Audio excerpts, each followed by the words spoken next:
when I was in 2000, there were really 4 dominant shot putters, right? There was CJ, Kevin, John, and Andy Bloom.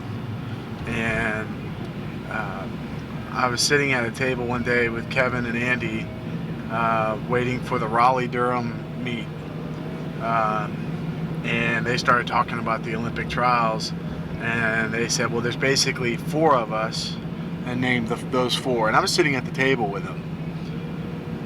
And then they looked at me and they said, oh, and you're on the bubble. And I looked at them and said, you guys have no fucking idea what you just did. And I went out and spanked the hell out of them that day. The only one that beat me was CJ. I PR'd, I threw 70 feet 10 or 70 feet 6. And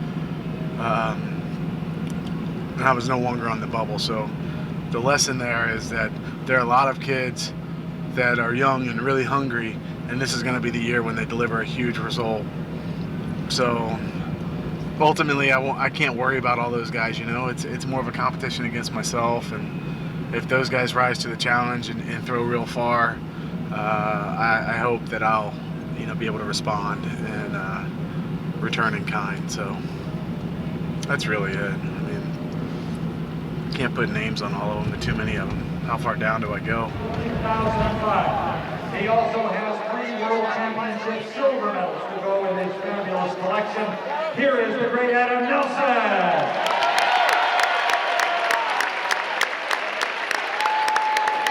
Eddie Heibler has taken the lead in the hammer throw.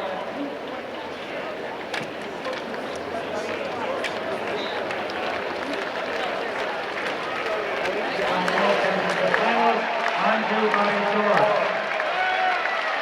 Representing an NCAA champion while in Tennessee, the 2005 World Champion, Keon Madison.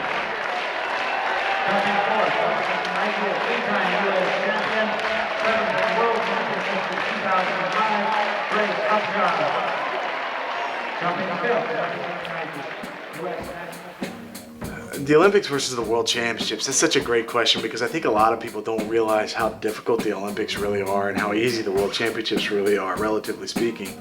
The Olympics are about worldwide competition. They're about it's a celebration, really, more than anything else. It's a celebration of diversity. It's a celebration of being able to put aside all of our political differences, all of our cultural differences, and come together and unite over one thing.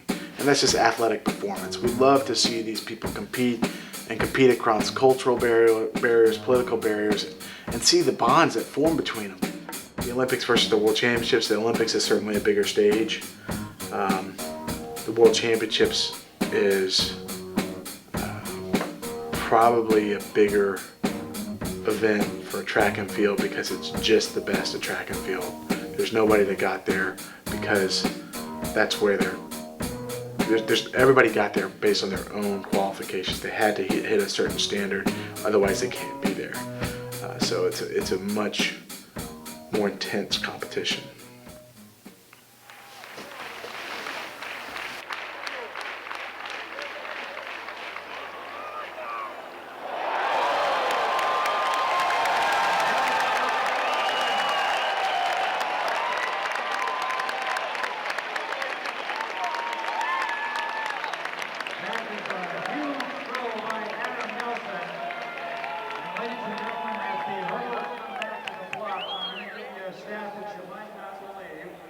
As soon as we get Nelson's mark here, you always think of Hayward Field as the mecca of distance running. The fact of the matter is you have just witnessed a 72-7 throw by Nelson. That is the 70-foot throw. No other stadium in the world has produced as many 70-foot throws as Hayward Field. That was number 71.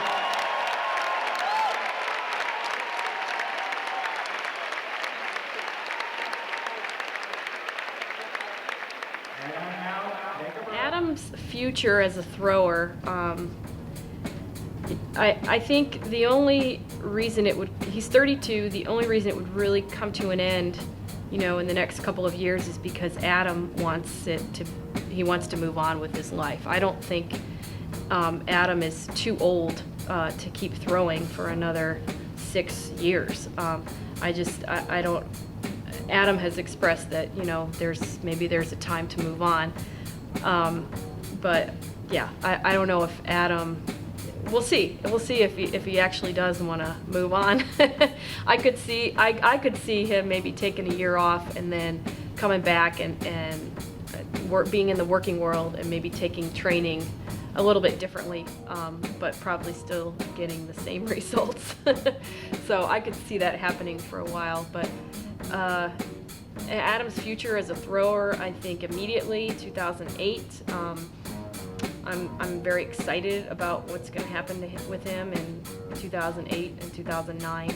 And then I think after that, you know, who knows? I think that depends on Adam and which direction he wants to go in, and you know, what part of his life will maybe change a little bit. So he's approaching throwing, I guess, from a little bit different perspective than he usually has, where throwing comes first. But I think he'll probably get the same results for as long as he wants them.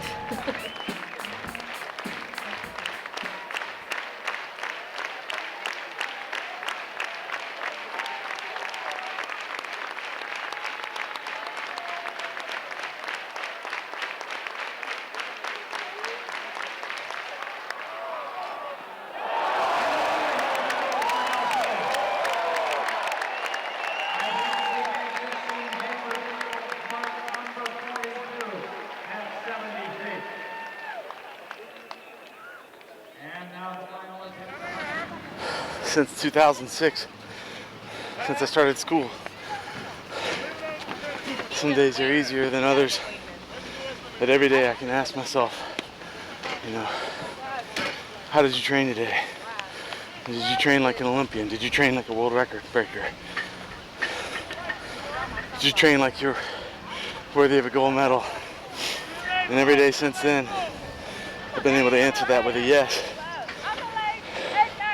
I only scratch the surface indoors. Just scratch the surface of what I'm capable of doing this year. I haven't had 2 years of training like this since I started post-collegiately.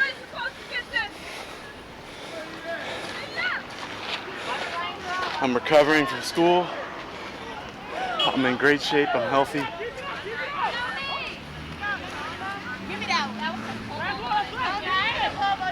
I got a big throw coming.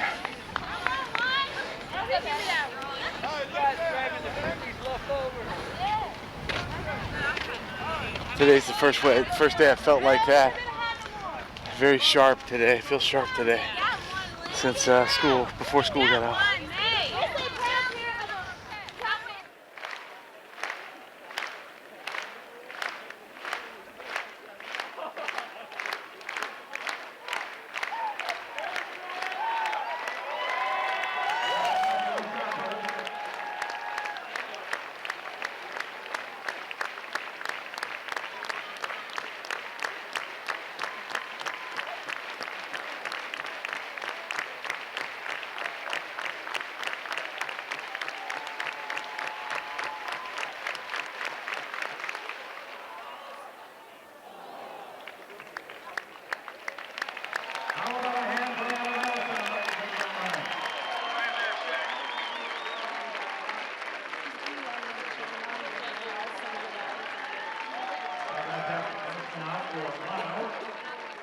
AT&T, the proud sponsor of the U.S.